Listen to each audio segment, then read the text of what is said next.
you for joining us for NACVA's YouTube live event.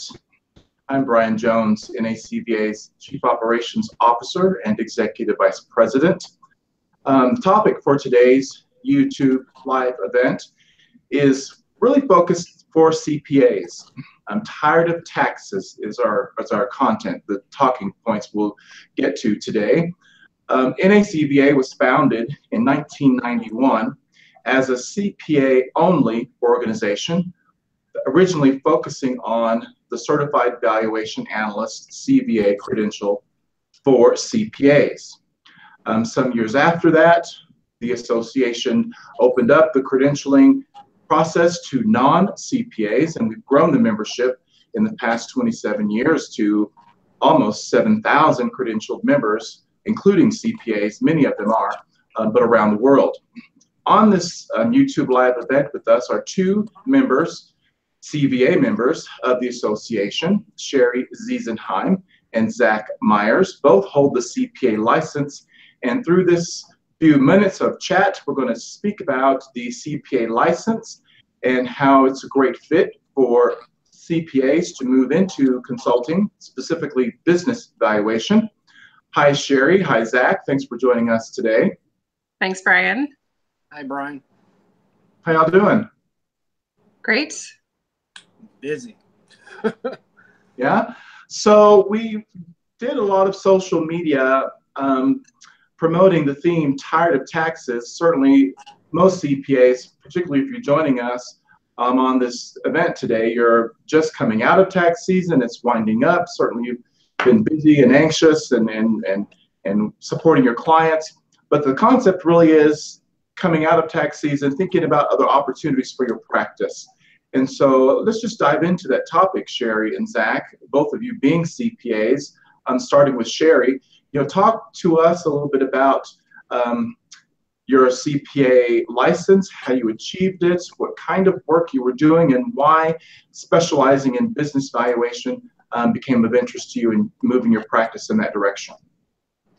Yeah, I got started. I thought I knew what I wanted to do all along. I took accounting classes in high school because I was good at math, and it was projected in the Occupational Outlook Handbook to be a very steady and stable career choice, and that made sense. So I went immediately into College of Business at Penn State University and stayed with accounting all 4 years. Got a lot of coaching from professors at that time to go into the Big Four, if possible, which I did. So out of Penn State, I started my career with Pricewaterhouse as an auditor and did that for a little while in Pittsburgh, Pennsylvania, and then moved on to Ernst & Young and worked in tax compliance for 4 years in Columbus, Ohio. So I definitely have the heavy-duty busy season experience in my past. While I was in Columbus, I had my oldest children were born, and I stayed home and took care of kids for several years and moved back to Erie, Pennsylvania, where I grew up. And when I returned to Erie, it's smaller than Columbus, Ohio, or Pittsburgh, and the type of clients that I worked on were very different from those I'd experienced. I had been doing C Corporation, Fortune 500, multi-state corporate tax returns for 2 busy seasons per year, and came to Erie where it was primarily partnerships or closely held S corporations, 1 busy season per year, and I just was a different person than I think as a mom and as a CPA and in a new space, and it didn't feel the same. I did part-time tax season work for several years and felt less fulfilled than I had before. So when I started to think about what is it that I want to do, I actually thought that I didn't want to be in public accounting anymore, or necessarily even in accounting anymore. And I just tried to dabble in some areas where I could do other things. I had a minor in English from Penn State, and I went and I got my master's in English. And while I was doing that, I did some fundraising for a national charity. And I enjoyed both. The national charity was, fabulous work, not so great for the pocketbook, but really great to connect with patients that were struggling with some health conditions and be a part of the cause. And it really helped me network and speak and get to know other business owners and socialize in a way that I might have considered not possible for me before. So while I was doing that, I met a CPA in Erie who was also a CBA. And I met him through the charity, and he's like, what are you doing, Sherry? You're a CPA, you can write. What are you doing here? And I kind of explained my background. He's like, you should be in business valuation. We get to write reports, and we do something different, new and fresh all the time. And it would work really nicely with your master's in English. And it's so hard to find folks that can do both, could do the calculating and the writing. So that's sort of what led me into business valuation. I joined his firm. I got my CBA credential pretty quickly and have continued to stay in consulting and add on from there. Very cool. Zach, is your story similar, or tell us about how you got into the CPA profession and ultimately decided to move into business valuation? Sure. Yeah, I've been an accountant since I was about 20 years old. I started off in college with some bookkeeping jobs. I eventually got my accounting degree in 2007 from Marshall University. I got a job straight out of school as an auditor. And back then, the audit function overlapped quite a bit with the tax function. So I got to do taxes and audits and compilations and reviews and all that. I was a pretty good auditor, and I enjoyed it thoroughly. I know one day I was called down to the conference room, and all the partners had a new task for me, which they said, Zach, we're going to be getting into business valuation and forensic accounting, and we would like for you to sort of work as a leased employee for the firm that we're looking at acquiring. And I thought about it, and I went ahead and went with it, and I did that for about a year and a half. We had 25 cases when we started. I think after about a year and a half, we had 150, 200. But the acquisition fell through, and I was in the middle of so many cases, and I had the opportunity to go back to being an auditor, but I enjoyed business valuation so much and litigation support so much that I decided to stick with it and get my CVA, and the rest is history. Right. So what was it, both of you kind of mentioned a similar comment about it was more, you enjoyed the work that valuation engagements brought to you more so than the tax and audit. Talk about what it is that makes it an exciting or different or an interesting field to work in versus more traditional tax services or accounting services. Sherry? Okay. Yeah, I was going to say, who do you want to go first? Part of the answer is schedule and flexibility, for sure. So I usually, I get, especially this time of year, I'll get a lot of comments from business colleagues and friends who are not accountants, who are expressing their sympathy and empathy for me, with my tax season. And I try to tell them, I don't hit that same 75, 80 hour peak that you do if you're an auditor or a tax preparer. I wouldn't say that I never have a week like that, but it's not week after week after week after week that way. I definitely find much more of a steady flow. It's a lot more schedulable typically, and manageable schedule. I can balance. I am a mom, I shared previously, so I'm able to balance both my work and my family life and have the flexibility to come in and out of the office. And I meet different and exciting people. So it's not necessarily annuity work the way you're used to or comfortable with as a CPA with audit and tax, but I sure do meet some really unique and exciting and intriguing people with fresh projects all the time that I wouldn't have the opportunity to do if I was holding on to my same repeat client year after year. Mm-hmm. What about you, Zach? Yeah, I feel the same way as Sherry does. I do quite a bit of litigation support, and part of that is divorce valuation, and I really enjoy doing that. That's a very complex part of law as far as divorce law. It's something that's not going to go away, and I have 2 stepchildren and 2 kids, two biological kids myself, And I was very familiar with the whole parenting plan and all of that. And that was something that was sort of an advantage for me. And I also like the sort of satisfaction that I get from helping someone in a period of need that I almost really didn't feel like I got a lot of that satisfaction from audit and tax work as much. But you do get to meet interesting people and take depositions, give trial testimony, all that, and I enjoy that thoroughly. And I've always been a pretty good writer, and this is something that gives me the opportunity to do that outside of the framework of a financial statement.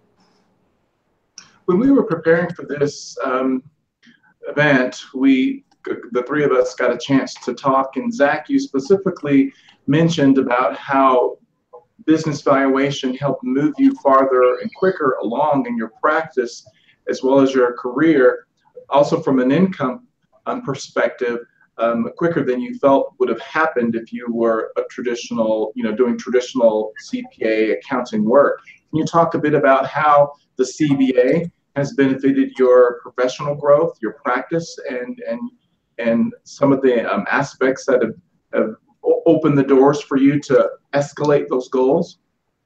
Oh, absolutely. It's been instrumental. Earlier I told you about, being a leased employee. When my firm wanted to get into the niche of business valuation and litigation support,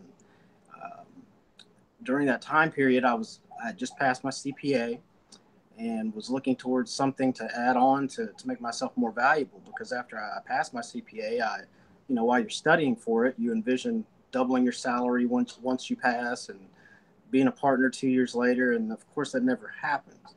And so I had to figure out a way to make myself more valuable as a professional and as an employee. Getting my CVA was literally the beginning of my career, really.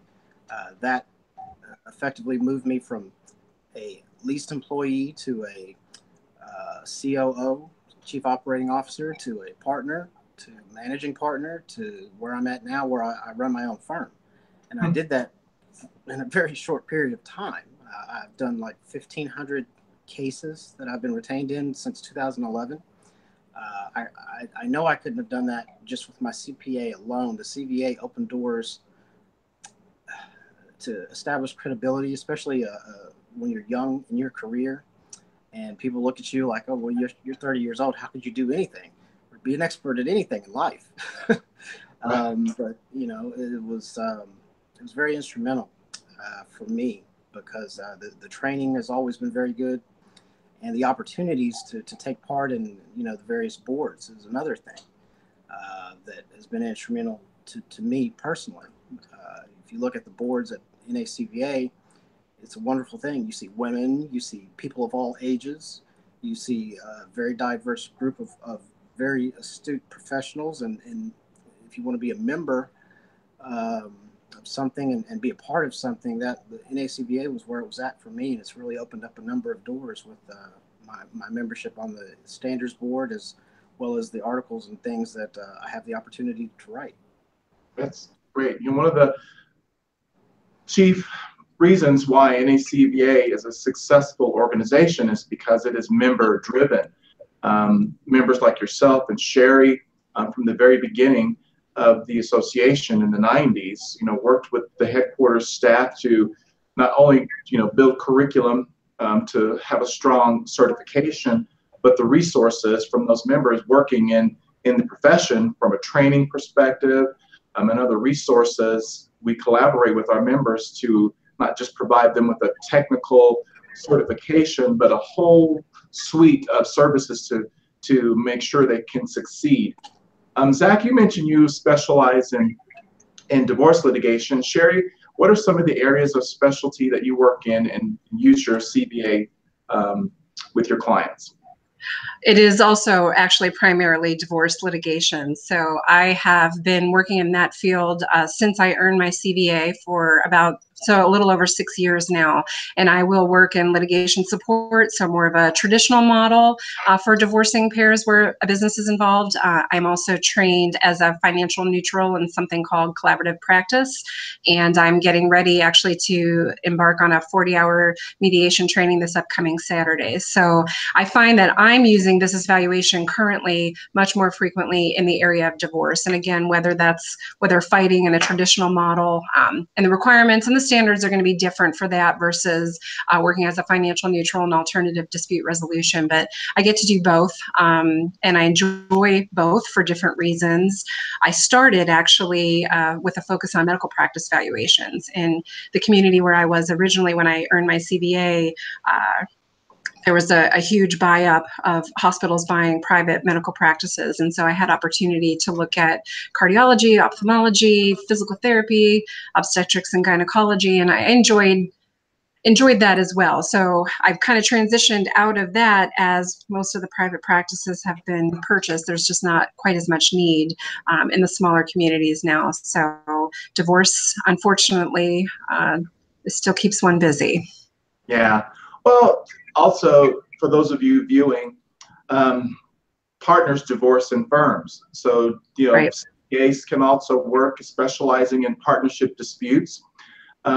There is a big concern here in the American economy that there's I believe a $3 trillion transfer of wealth from a lot of business owners, small business owners, who are generally in that baby boomer age, who will soon need to exit their practice or sell it, or gift it or transition it to family members or other partners. So succession planning, exit planning is a great opportunity to specialize in business valuation. With the recent tax legislation from the Trump administration, gift and estate tax valuation is also an area of specialty, particularly using the skill of a CPA to help those clients determine the best strategies for their gift and estate tax planning. Sherry and Zach both discussed, obviously, financial litigation from a divorce perspective, but also specializing in business and intellectual property damages or forensic accounting for white-collar crime investigation. Right. There's a lot of opportunity for CVAs, particularly those of you who hold the CPA, to determine a special niche industry to work in, and there's a lot of opportunity for growth.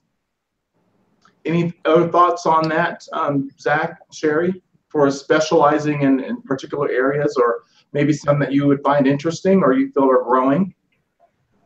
Yeah, so I actually also have a credential in financial forensics, and I think the two of them tie nicely together. You brought up the idea of, partnerships in dispute as well. So I've had an opportunity. I think the skills that we bring in terms of understanding business and financial statements and tax returns as business valuation analysts also assists us on the forensic side. So I've done a lot of sort of money tracings and financial cash flow analysis that is enhanced by the business valuation credentialing experience and training that I've had, that I think I'm able to do more effectively for clients. And I know you did a topic with Chris Snyder on exit planning before. And so just that opportunity as CPAs that we have with this training and expertise to be kind of looking at the value of a business and educating our clients, even if you're in a firm where it's a traditional modeled firm with an audit and a tax practice and so forth, having this opportunity to teach our clients about the business. I saw it a lot in medical practice valuations. The physicians are wonderful physicians, wonderful at what they do, and many, many times really don't know anything at all about running a business. And their businesses turned out not to be worth what they thought. I think that they had $1 million practices because they were productive and turning over clients all the time. But there's a lot of rules and regulations for how you evaluate a medical practice. And when it came down to it, a lot of times their practices were only worth their assets, and they didn't know. And so that's where I think this exit planning idea comes into play. You can do that with your current clients. You can do that on a volunteer basis as you're starting to get to know other businesses in the community, to get them to see you have to look at this from all levels, cash flow, market, asset based, depending on what your industry is. And you really need to understand that so that the next thing you know, you're not retiring thinking you are sitting on a $2 million asset and you're going to get 200,000. And people think, oh, that's not possible, but it's very possible. And it's really, really, I think, an important service that we can provide to clients. And we're at this stage where I think we need to educate owners about the value of that, maybe a little better than we've been able to do so far. Mm-hmm. Yeah, I agree. I think you make a good point there. Whenever someone realizes that their business is not worth as much as they think it is, at that point you have to assist them in the transition and the sometimes restructuring of the various entities and related entities that they have set up, or maybe don't even have set up at that point. Various LLCs and things. I do a lot of oil and gas work myself and things like that are just entities that hold royalty interest. Things there's a number of ramifications, and having a background I know as a CPA helps me a lot, just because I understood financial statements and the fact that both neither financial statements or tax returns sometimes actually reflect the true economic value of what's going on in a business, and really being able to dig deep in there and understand and analyze the financials of a business really helps out a lot. And that's something that CPAs in particular have a strong background in doing. It's almost second nature to them. So it's something that helped me a lot, and I agree with Sherry completely. So what was the first, as looking back to your career when you were more focused on traditional CPA and accounting, and had the opportunity to get your first business valuation engagement, or maybe your first couple engagements? What was it that was an excitement? What was the engagement itself, and what about the engagement really turned the light on for you to say, I'm gonna really move forward and pursue this? Talk about that first engagement you got. Sherry? So mine was medical practice valuations. I mean, I really was pulled in specifically because that was a hot market in my community, and there was a strong need for it. So I was pulled in and taught how to do business valuation on medical practice valuations. What I got into as a result of that, or what opened me up just to the whole picture of consulting in general, and sort of the consistent tie-in between business valuation, generic consulting, and forensic stuff, would be looking at one of those medical practices for a divorce setting, and finding that both parties knew that hunting rifles were being purchased and passed through the business as medical supplies. They knew that. They had been doing it for years. And now all of a sudden, when they're getting divorced, now this is a problem. And in this particular case, the wife was not the physician. So she was now angry that he has all of this cash, and he tried to say that it wasn't there. But what I discovered is a lot of the clients that we'll look at in a business valuation are closely held. They don't necessarily have reviewed financial statements or audited financial statements. And so when I come in to do a business valuation, I'm really looking at the nitty-gritty of their accounts and what's rolling through their accounts in a way that they're not used to. We find stuff, and sure enough, the hunting rifles that have nothing to do with the medical practice were there. And it got me kind of excited just to continue to expand and make sure that I was really learning everything I needed to know to be able to find these things and to produce, the most accurate result for my clients that I could. And it gives you some good stories to tell, outside of the case. Yeah, I think that's one of the things I hear from our members a lot too, because as you both talked about or a little bit earlier, is each engagement is unique and different. The personalities are, the circumstances are, the purpose of the valuation is unique, and so it's not a routine exercise. Each time there's always this special facts and circumstances. What about you, Zach? Yeah, I think I've done more divorce valuations than any other type of valuation personally, and I enjoy them thoroughly. And one of the, you asked earlier about my favorite or first valuation. One of the first valuations that I did, was for divorce, and it was interesting because you had a moneyed spouse that was sort of trying to do a little pre-divorce planning and taking some funds and putting them into an account that held a separate property, and the valuation aspect of it was very intricate. It consisted of about 6 or 7 different businesses that were long. Some of them were family-owned, long-owned businesses. Some of them were related. Some of them weren't. The dynamic that I enjoy thoroughly is the settlement process. Is when you put a value on a business and you're trying to settle the marital estate, and they're arguing over the Lagerberger baskets and the angel pieces and all that. But to me, that was where I really was like, wow, I can do this. I can really help people come to some sort of resolve. And a lot of the work I do now is like joint retention or appointed work from where a judge will appoint you as a neutral expert, which I think is just a phenomenal way to really get out there.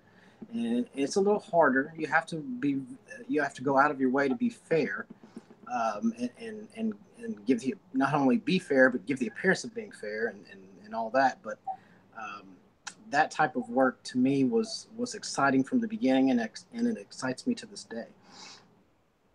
A little piece of housekeeping for those of you who are joining us.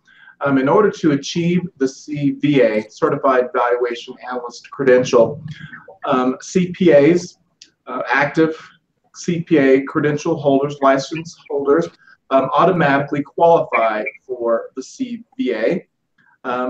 If there are individuals who do not hold the CPA license, they have to demonstrate experience through number of engagements, but also through higher education in order to qualify, but CPAs automatically qualify. We provide a 5-day training program, which is offered several times throughout the U.S., but also broadcast live online, but also through self-study.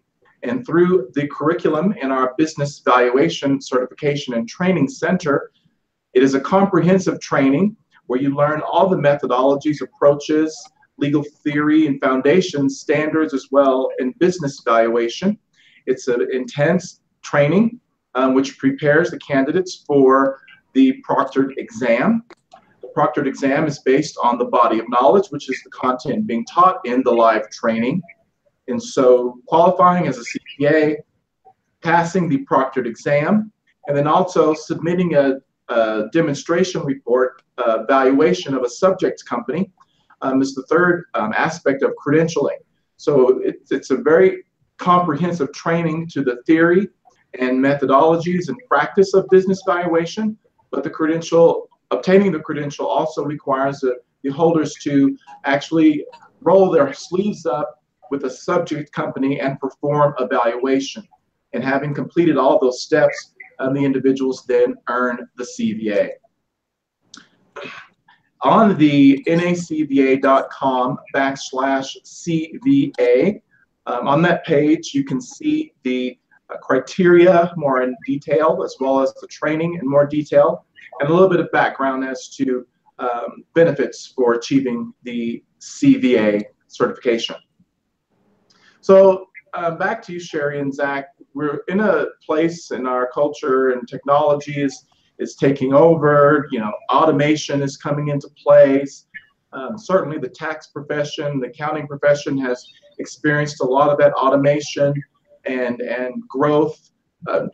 Where do you see the CPA license, specifically those individuals specializing in valuation, playing into the future of our profession and the opportunities for CPAs to maybe evolve a little bit or think about diversifying their skills and practice? I definitely think that it's a critical differentiator for CPAs. And if you read, so with my role as a CVA, I'm certified under both standards for AICPA and for NACVA, and have access to a lot of the current thinking and literature around those ideas. And it's out there all the time. We need to be looking for new ways that we're able to serve our clients and meet their needs and their questions, especially with technology. I think Zach might have some thoughts on AI. Mine is at the very beginning stages, but I see every reason to kind of focus on getting a better understanding of internal controls, IT risk assessments. And that was one of the interests for me in moving to Harrisburg and joining the firm that I'm working with now, is a focus on continued credentialing and education and training and commitment to the consulting field in general, so that we can provide the services to our clients as it moves in that direction. I